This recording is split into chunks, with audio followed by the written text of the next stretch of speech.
El poeta Roque Dalton, en uno de sus poemas, decía: la poesía es como el pan, de todos. Y ese es el concepto que me gustaría empezar a desarrollar en un nuevo podcast que estoy intentando, y que provisoriamente se va a llamar Poesía de Todes. Este es el momento de dar la bienvenida a Poesía de Todes, y la dinámica la voy a ir explicando a medida que se vaya concretando. Antes de eso, me gustaría presentar al primer invitado, que es Joaquín. Primero que nada, buenas noches, muy encantado de participar en este podcast. La verdad que yo de poesía no entiendo nada, cero, apenas sé leer. Por eso quisiera más que nada intentar a ver cómo es este mundo de la poesía en el que estoy cero implicado. No siempre va a ser de noche con todos los invitados, pero hoy sí. Hoy es domingo 18 de septiembre y son las 9:18. La premisa un poco la reveló Joaquín cuando se presentó, porque todos los capítulos van a contar con una invitada que no lea la poesía, no guste de la poesía, odie la poesía, tenga prejuicios hacia la poesía, y que más allá de eso, o sea, la idea no es como exponer a la invitada, sino que más allá de eso pueda encontrarse en este espacio con poemas y dejar que le atraviesen o que le conmuevan y compartir sus visiones. También puede pasar que no sienta nada o no le genere nada, y tenga que justificar ese sentir nada. El objetivo vendría a ser mostrar de alguna manera que todos podemos ofrecer lecturas del mundo desde la poesía y que todos podemos apropiarnos textos más allá de que seamos expertos o no, más allá de que tengamos familiaridad o no, más allá de que tengamos conocimientos técnicos o no.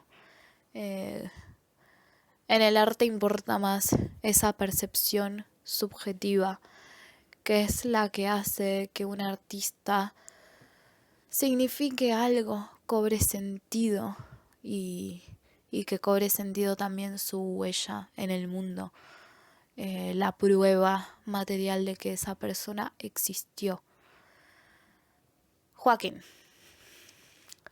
tengo dos preguntas para hacerte antes de que nos volquemos en los poemas. La primera es, que ya lo dijiste un poco, pero me gustaría que lo desarrollaras, porque has pasado por la escuela. ¿Cuál es tu experiencia con la poesía? Y más que nada en la secundaria cuando nos hacían hacer unos poemas o cuentos en la clase de literatura. Pero uno en la secundaria no le da ni cinco de pelota si no te interesa, más que nada. El único que destacaba en esto era nuestro amigo Franco, que el único que era interesado. Hasta la profe le remarcó su poema, me acuerdo. Sí, Pero claro. o su escritura, ni me acuerdo qué era lo que habíamos escrito. Yo estaba pelotudeando a full, no había cero atención, yo estaba pensando en, ¿cuándo viene el recreo? Cuando me iba a mi casa a jugar al LOLcito, no, ni siquiera jugar al LOLcito, a jugar algo y no le daba mucha importancia. Y sigo sin darle mucha importancia, pero bueno, cada uno tiene sus gustos y el mío no es precisamente la literatura ni la poesía, pero para eso estoy en este espacio.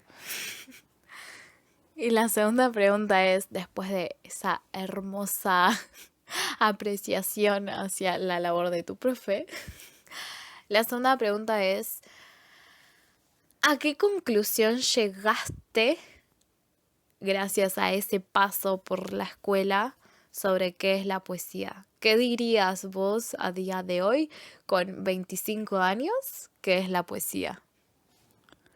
Eh, Todas rimas entrelazadas. Ok. O sea que vos identificás la poesía en la rima. Sí, si te dan un texto diferente, alternativo, quizás te costaría reconocerlo como poesía. Un texto alternativo, pero ¿cómo sería ese texto alternativo? O sea, que no tenga rima, que sea algo, lo que para uno podría ser palabras al azar tiradas en un papel, eso podría ser catalogado como poesía.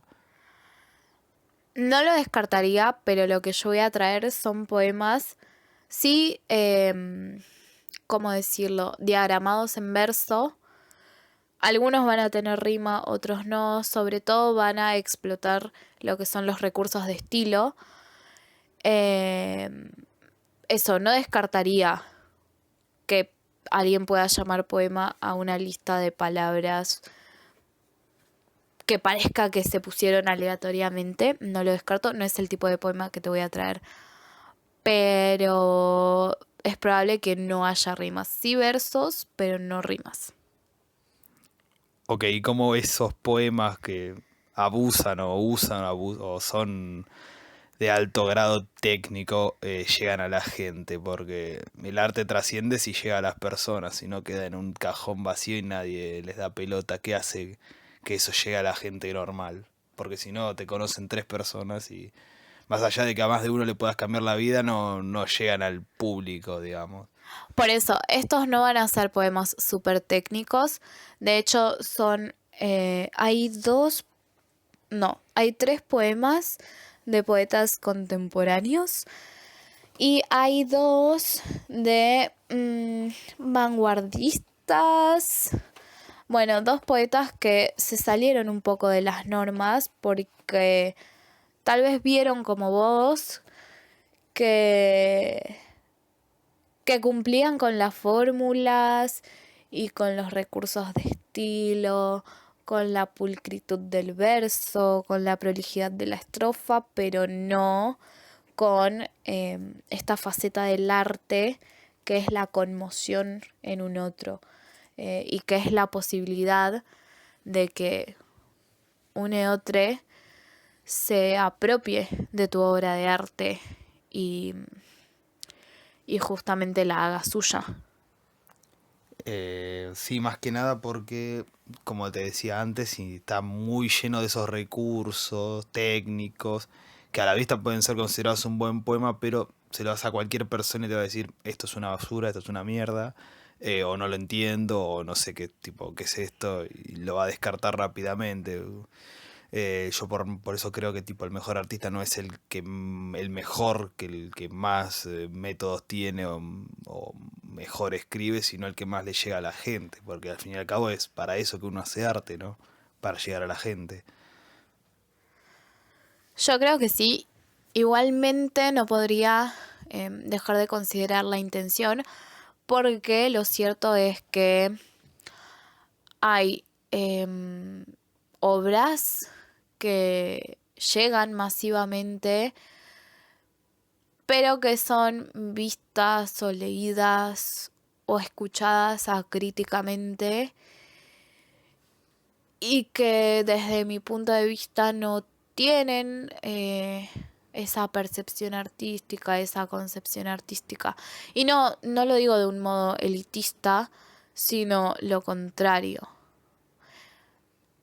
Pero bueno, ahora vamos a descubrir qué tipos de poema y qué tipos de artista vamos a estar compartiendo. Voy a empezar, para no ser tan repetitiva, porque voy a tener dos poemas de este autor, con Juan Gelman. Juan Gelman era argentino y se exilió en México porque vivió en un momento tenebroso de la Argentina y le pasaron cosas tenebrosas en relación. Te estaba pasando el libro y vos no tenés que leer todavía. Bueno, casi. Eh, Ahora va a venir tu momento de brillar. El poema se llama Proposiciones y está en Hechos y Relaciones. Dice así: ¿A dónde fue la obrera enamorada? ¿Fue al aire la obrera enamorada? La obrera de la palabra murió. ¿Por qué caminito se fue? ¿Se fue por el camino que los días oscuros tejen como hormigas desesperadas iguales? ¿Como vaivén de pasos ciegos en un cuarto? ¿Tendría la obrera poca luz? ¿Y quién le quitó luz a la obrera la constante? ¿Y quién le fue apagando uno a uno los rostros de la palabra, enterrando los muertos? ¿Quién le cegó la luz de la palabra? ¿La obrera se fue porque ya no podía trabajar? El aire estaba sordo, mudo, roto, y ella apenas tenía su confianza en la palabra confianza. Yo digo, mejor no llorar, mejor hacer otro mundo. Yo digo, mejor hacer otro mundo, mejor hagamos un mundo para Alejandra, mejor hagamos un mundo para que Alejandra se quede. Oh, eternidades débiles, perdidas para siempre, y vacas tristes entre la duda y la verdad, y sedas y delicias de la sombra. Mejor hagamos un mundo para que Alejandra se quede.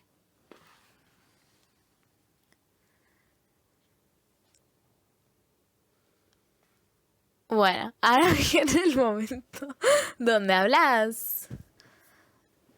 Tenés el texto ahí, lo podés releer mientras vas pensando qué te parece, qué no te parece, qué te resuena, qué te es indiferente. A ver, por el principio del poema yo pensé que estaba yendo a que la mataron, básicamente, a la obrera de esta historia. El tema es que yo estoy leyendo, siempre escucho estos textos, o cualquier texto, como que me están contando la historia, y tal vez ni siquiera es así, tal vez es solamente un concepto, pero más bien parece que no la mataron físicamente, sino a la esencia de esta persona, de esta obrera, digamos. Más que nada, no solo la esencia, sino la expresión, como quién le cegó la luz de la palabra, más bien como quién le quitó la chance de hablar o de expresarse a esta persona.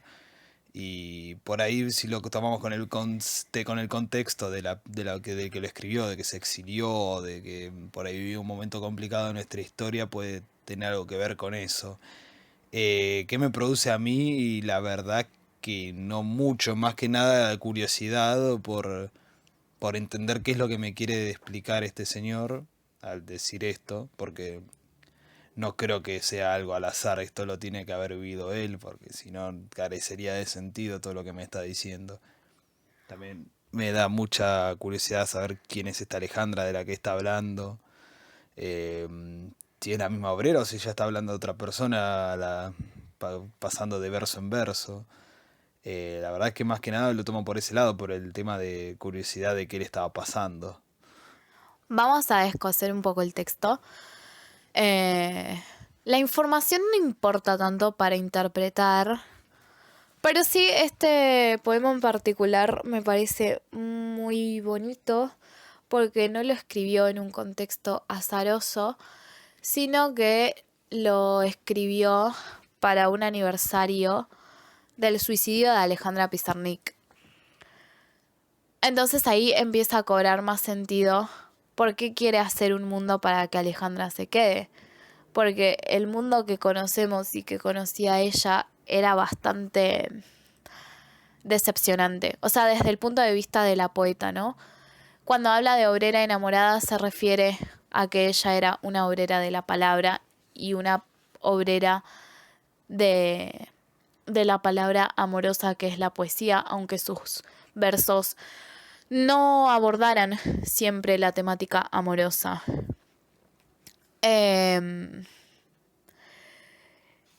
Y más allá de eso, más allá de que conozcamos o no a Alejandra y a su obra, va dando pistas del carácter de esa Alejandra imaginaria que existe en el poema, ¿no? Se fue por el camino que los días oscuros tejen, como hormigas desesperadas iguales. ¿Y quién le quitó luz a la obrera, a la constante? La obrera se fue porque ya no podía trabajar. Si es una obrera de la palabra, podríamos decir que se quedó. sin palabras justamente para describir este mundo, para describir lo que sentía. Si tenemos en cuenta los poemas de Alejandra Pizarnik, sabemos que ella estaba en la búsqueda insistente de la palabra justa, la palabra que satisficiera sus poemas en todos los sentidos y que cristalizara toda su percepción del mundo. Y es muy difícil ponerle una sola palabra a toda la experiencia humana.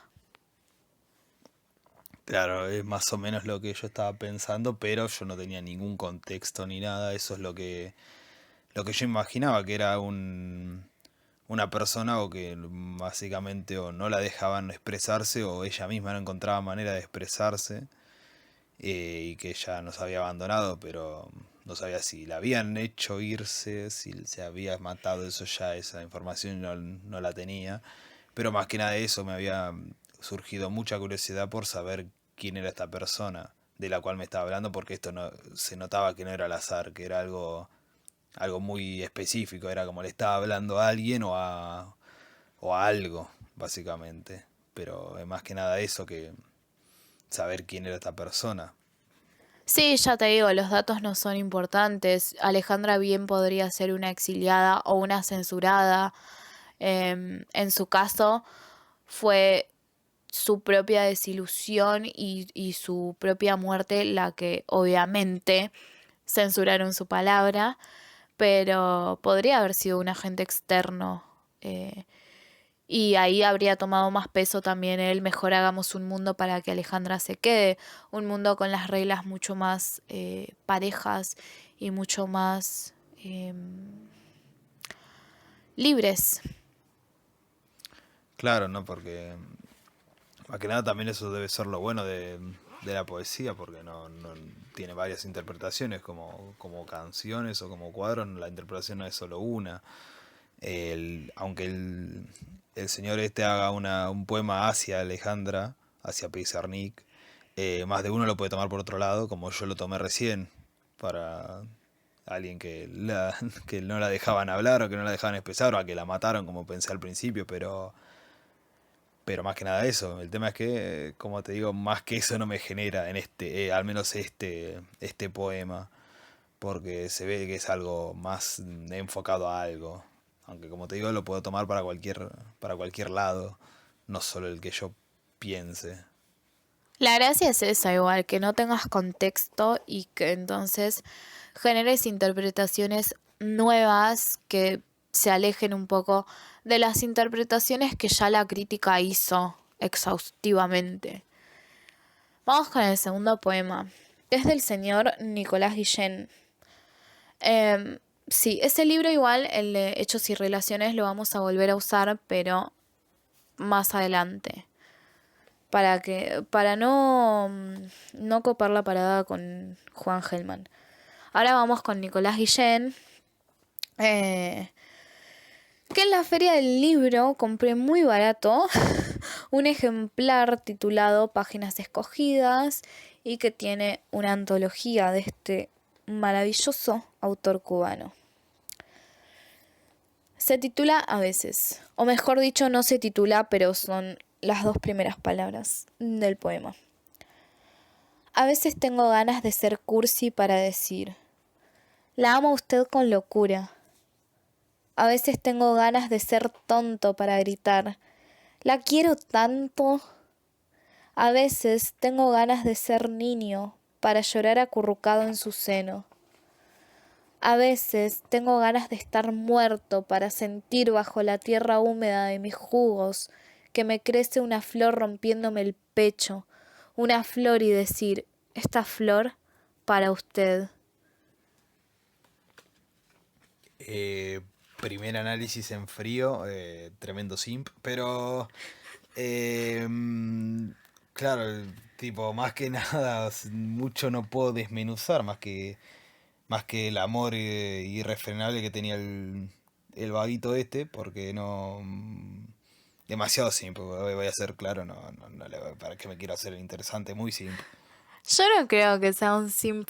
Me parece como muy tierna la concepción que este poema tiene del amor y que es desafiante con respecto a las instituciones. No quiero nombrar una en particular, pero hay una que dice que el amor debe durar hasta la muerte de uno de los integrantes de ese amor. Y la última estrofa de este poema habla justamente de trascender ese momento y de seguir amando póstumamente. No sé, me parece como muy bello en cuanto a imagen. Sí, el tema es que por ahí eso de moriría por vos es demasiado sim también, o sea, yo lo resumo a eso, perdón, No pero... sé si lo dice en el sentido de, o sea, yo no te voy a discutir tu visión, pero no sé si lo dice en el sentido de moriría por vos.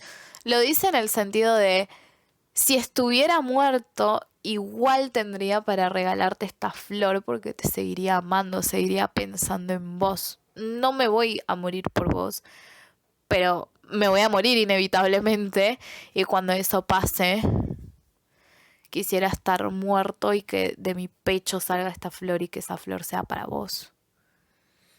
Simp. ¿Qué vas a agregar? Bastante buena la visión del amor, pero simp. Bueno, está bien. No te voy a convencer de lo contrario. Voy a tratar de no dedicarte ese poema. Bueno. Ahora voy a pensar que todos los poemas que te dedico son leídos con esa malvadez. No, me encantan los poemas que me dedicas. Vamos con el poema número 3 de este programa, quedan 3 más, que pertenece a un librito que compré hace realmente muy poco y se llama Tu ausencia y otros espejos, de Juan Ignacio Albanese. Es poesía contemporánea 100% real, 100% salida del horno. De hecho, la presentación se hizo la semana pasada y el texto se terminó de imprimir. Espérate que no estaría encontrando esa información, pero estoy segurísima de que la decía por aquí. Bueno, me estarían troleando, sí. Yo estoy segura de que vi que exactamente qué día. Ay, por favor, ¿cómo no lo estoy encontrando? Pero fue como en el invierno de este año. Re que todavía es invierno, pero se entiende que cuando hacía frío. Sí, dice primera edición artesanal julio de 2022, pero en una parte lo decía como más bonito. No importa, no hay problema. No podemos entender que un libro nunca se deja de leer, así que nunca se deja de editar, nunca se deja de imprimir, supuestamente, porque si queda para la historia, queda para la historia. Y sí, pero quería como dar información precisa. Es el número 4 de este poemario y dice así: cuando uno llora varias veces por un mismo tema, se deben formar estalactitas en el pecho, como un dolor mineralizado que te decora la caverna del alma. Tanta agua hecha pena que se filtra entre las ranuras del yo. Girasoles que buscan el sol y salen, se desprenden de uno cayendo al suelo, a la tierra, al mundo que te ahoga en su miseria, a donde pertenecen. Una sonrisa que despenaliza la muerte, una mirada que te saca de la letanía más honda. Cuando uno llora dedicando aguas por primera vez, el cuerpo parece morir, pero el alma ríe feliz. Sabe que nuevas estalactitas decorarán su caverna. Bueno, este es más... Este es un poquito más, como se podría decir, más terrenal, ¿no? Porque ahora es algo más abstracto también, pero que a la vez es más de acá, digamos. Porque lo que yo entiendo de esto es que cuando uno llora, cuando uno... No sé si llora, eso más algo puntual. Cuando uno vive una experiencia, tu alma crece, por así decirlo. eh, siendo ese crecimiento las estalactitas que dice acá en el poema.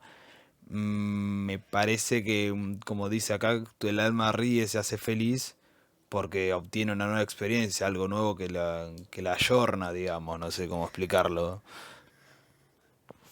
Te entiendo y creo que también por ser más terrenal, pero de una forma, eh, no sé cómo explicarlo, porque decir de una forma galáctica suena a nada.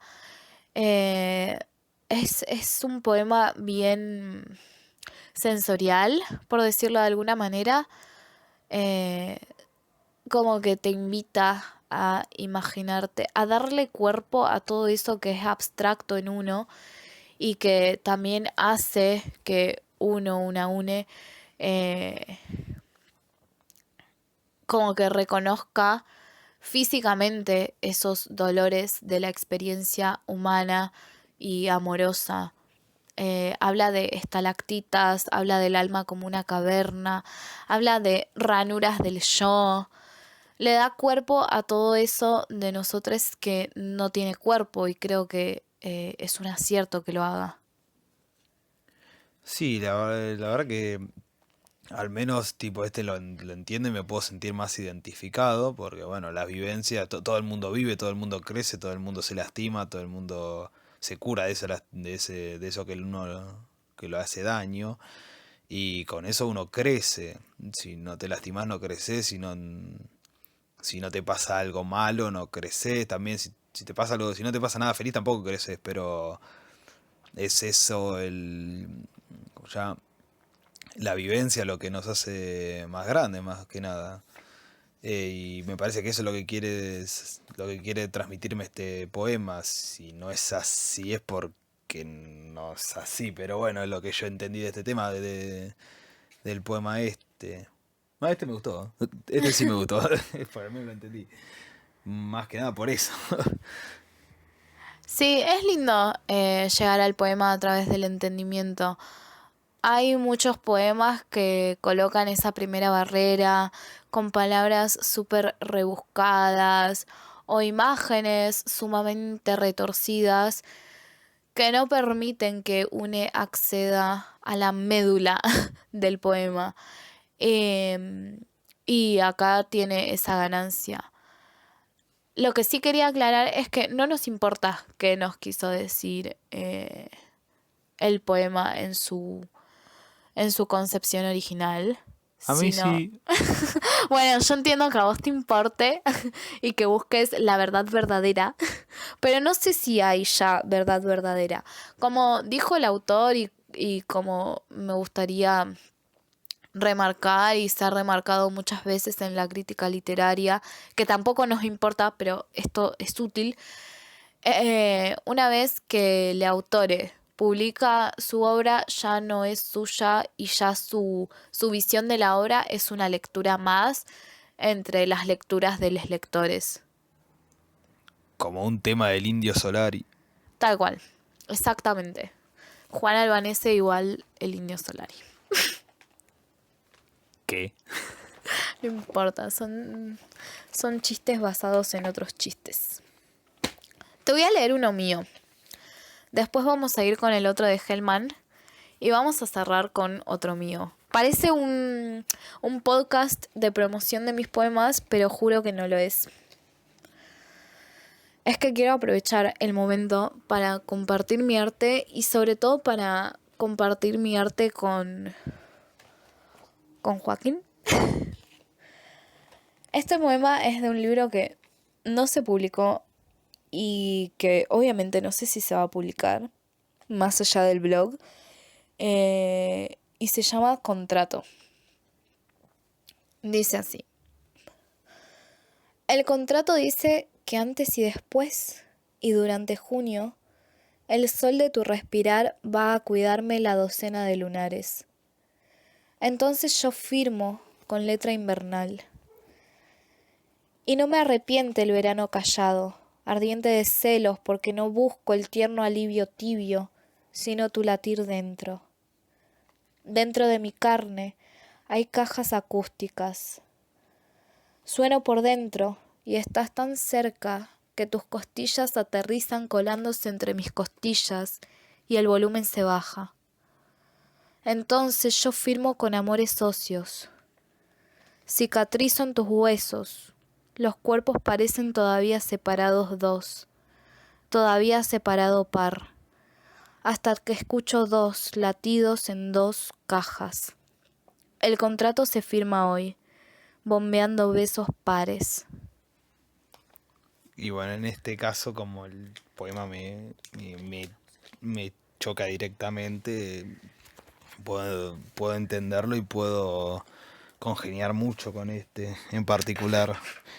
Y también me siento que hasta en un cierto caso hasta podría haberlo escrito yo si supiera escribir algo, porque bueno, porque me toca directamente.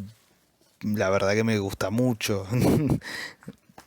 No por nada, pero bueno, es un lindo poema en este caso porque habla también de algo que es muy lindo y nos toca a todos en alguna parte de nuestra vida, que es el amor, o no tanto el amor constante, sino también el amor físico, que a pesar de que por ahí está devaluado, sigue siendo algo muy lindo. Compartir un abrazo, un beso, simplemente estar acostado y abrazado con esa persona que a uno tanto le importa, tanto le gusta y tanto ama. Como digo, yo no entiendo mucho de poesía, pero la emoción humana, aunque uno no entienda la de los demás, la de uno siempre la puede llegar a entender. A veces no, pero sí, tipo, eso es más común que entender a la poesía. Y es lindo encontrar en el poema eso, tu emoción humana. Que haya poemas justamente para todes y de todes. Que no se esté hablando siempre de algo ajeno a nosotros por aparentar más solemnidad o más compromiso o más poesía. No, claro, tipo, como dijiste al principio del podcast, la poesía es para todos y de todos. Puede ser que un poema no te convenza, pero puede ser que haya uno allá afuera que te esté esperando a que lo leas, pero yo lo único que leo son los resultados de Boca River, no soy de leer mucho, tampoco me pongo a buscar, o sea, yo soy más de la música, pero es cierto que puede ser como este que me acabas de leer, como me llega a mí profundamente, me puede llegar a interesar o me puede llegar a gustar. Este en particular me gustó. Te voy a leer otro de Hellman que se titula Arte Poética. Y un arte poética por lo general suele ser una declaración del autor de cómo concibe la poesía. Viste que yo al principio te había preguntado qué dirías que es la poesía. Acá se supone que nos vamos a encontrar con qué diría la poesía de Hellman que es la poesía. Como un martillo, la realidad bate las telitas del alma o corazón. Forja en caliente o frío, no presume, reseca ilusiones podridas, piensa como un pájaro ronco delira en su revés, ruge cual la tigra de Pascual, pisa las telitas del alma o corazón, crepitaba mañana en tu calor, sonará como un tiro en la frente del compañero muerto ayer y en lo que todavía habrá que morir y nacer como un martillo. Bueno, en este caso entiendo que es bastante... de la nada apareció un chabón disparado. Me parece que de vuelta por el concepto del vago, que si tipo habrá visto a uno de sus compañeros morir por la poesía, morir por pensar distinto, morir por escribir, o sea, más que nada eso. Eh, y eso la verdad que es feo. Y va a ser feo siempre. Che, pobre chabón, ¿eh? Porque si escribió eso, Y las habrá visto, las habrá vivido. Sí, no solo que vio a compañeros en esa situación de, de muerte, de desaparición, sino que tuvo la lamentable, dolorosa y cruel experiencia de que le pase con su hijo. Tiene un libro de poemas que se llama Carta Abierta y son todos poemitas dedicados al hijo que le quitaron. Es muy triste Hellman en general. Y claro, su arte poética obviamente va a estar dirigida hacia ese lugar de, de expresarse sobre, sí, sobre la política de ese momento, el compromiso, la libertad de expresión, eh, y sin la información extra de que es un exiliado nos damos cuenta de, del tipo de poemas que escribía, sin haber leído toda su obra también. Y sí, más que nada eso, el contexto. Acá es muy difícil separar al artista del concepto, la verdad, porque pobre el hombre Gel la pasó durísimo. Eh, Muy feo el contexto de él. Pudo emigrar a México, pero más, muchos quedaron en el camino, muchos en esa época, cantantes, artistas, periodistas de todo tipo, todas personas que solo por pensar distinto y se comieron un balazo en la frente.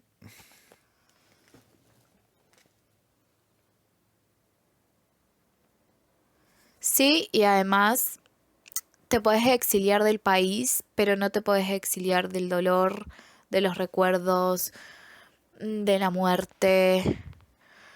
Entonces sí, Hellman es muy, muy especial en ese sentido.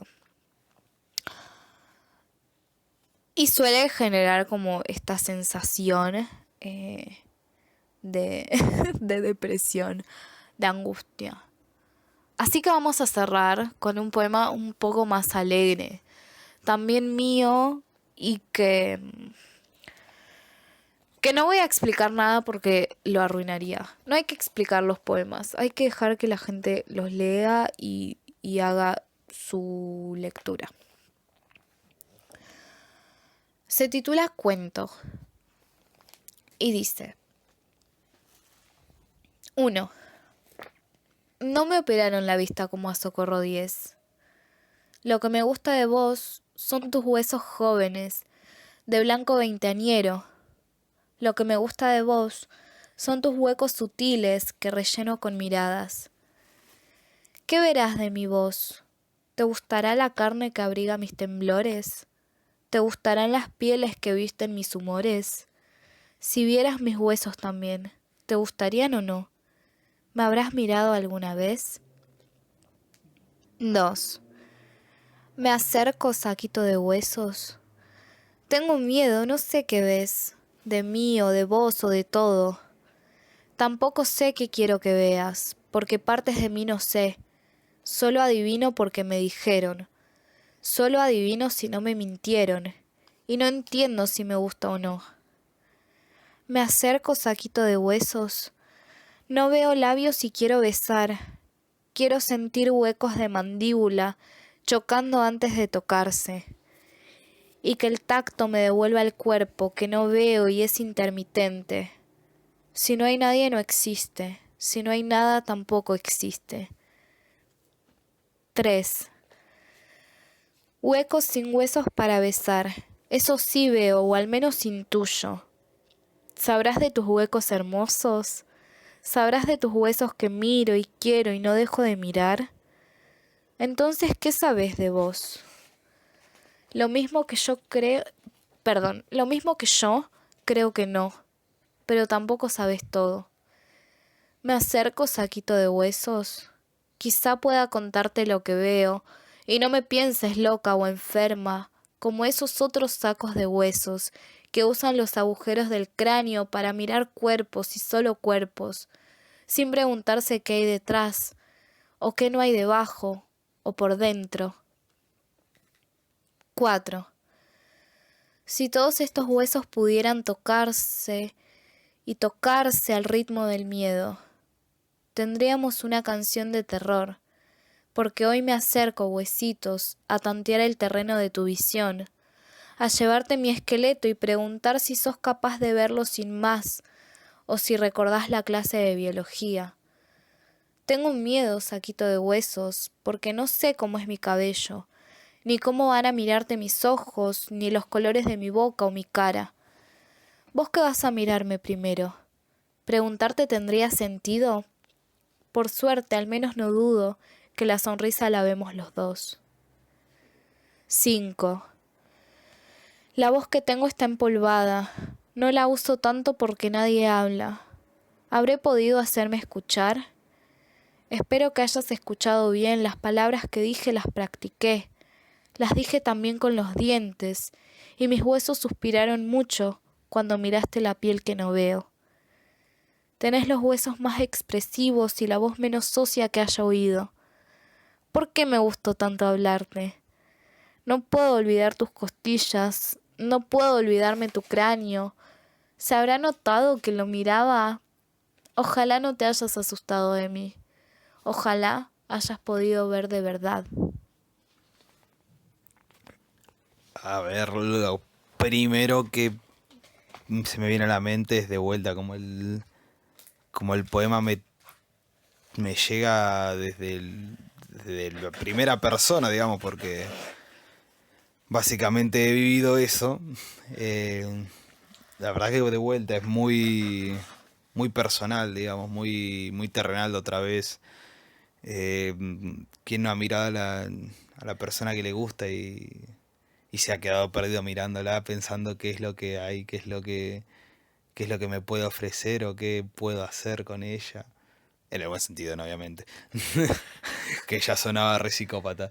Eh, pero sí, es muy lindo todo eso. Igual muchas partes no entendí lo del socorro, no sé qué era. A eso lo quiero explicar. Ya dije que, o sea, me voy a contradecir, ¿no? Pero quiero explicar eso. Hay un cuento de Elsa Bornemann que se llama Socorro 10 y que narra la historia de una niña que tiene visión tipo rayos X. Entonces no ve a la gente en su piel, sino que directamente los huesos. Tipo, el mundo está compuesto por esqueletos. Ah, ya me parecía que había una referencia a algo porque era Específica. muy demasiado específico, claro, es como, no sé, como, no veo nada, el Checho Batista, es como, ¿qué pasó ahí? Es como, no tiene sentido, pero bueno, ahora, como no tenía contexto, pero ahora sí. Claro, tipo, uno no ve lo que hay detrás nunca, eso se hace conociendo a la persona. De vuelta, ese tema del poema que leíste era muy personal. Todos podemos llegar a vivir eso en algún momento de nuestra vida. Todos vamos a vivir eso, al menos que ibas en un tupper, vas a ver un momento, vas a ver a una persona que te gusta y vas a pensar que hay detrás de ella o de él. Pero más que nada eso, no tengo otra conclusión más que de vuelta esa la poesía contemporánea más terrenal, más humana, más linda. Bueno, no sé si quiero agregar algo sobre este poema, porque también me da como cosa hablar sobre mi propio poema y sobre explicarlo. Saquen sus propias conclusiones, así como hizo Joaquín. Entonces, este fue el primer capítulo de Poesía de Todes. Creo que lo voy a dejar así, no sé, lo voy a ver. Espero que se haya entendido la dinámica y que se hayan entendido las intenciones de este podcast. Y nos vemos en algún momento. No sé, no tengo planeada todavía la periodicidad. Ni siquiera sé cuándo voy a subir este episodio. Pero hecho está. Joaquín, ¿vos querés despedirte? Chau. Hasta la próxima. Ah, sí, quiero avisar que Joaquín, por una cuestión de que nos vemos seguido, va a aparecer más veces en el podcast, siempre con poemas nuevos, elegidos especialmente para conversar con él. Gracias por escuchar.